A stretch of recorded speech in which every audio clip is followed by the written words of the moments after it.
জগৎ বিখ্যাত Roman holiday সিনেমার প্রিন্সেস অ্যানের কথা মনে আছে?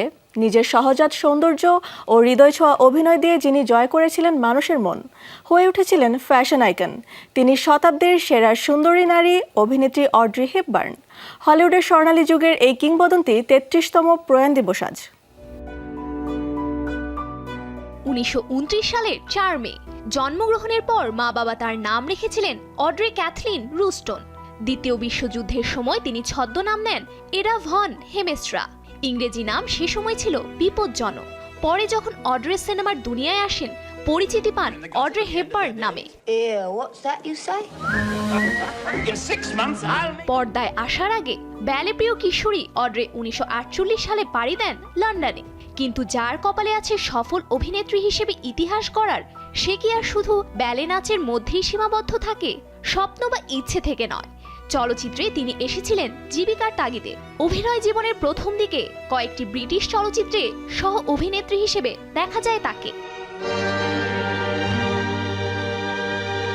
তবে তার জীবনের মোড় ঘুরে যায় বিখ্যাত রোমান্টিক সিনেমা রোমান হলিডেতে অভিনয়ের পর।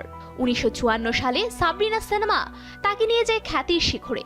তার উল্লেখযোগ্য চলচ্চিত্রের মধ্যে the nun's story, breakfast at Tiffany's, my fair lady, how to steal a million অন্যতম।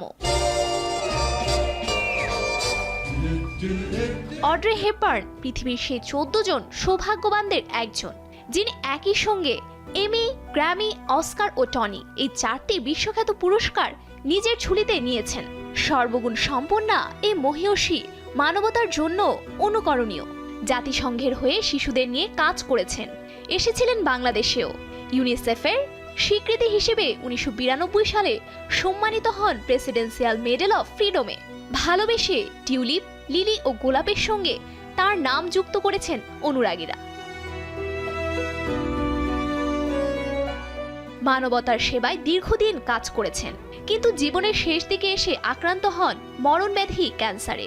রোমান হলিডে সিনেমায় অড্রে বলেছিলেন, আমি জানি না কিভাবে বিদায় বলতে হয়, কিন্তু বাস্তবে তিনি পৃথিবীকে বিদায় বলেছেন।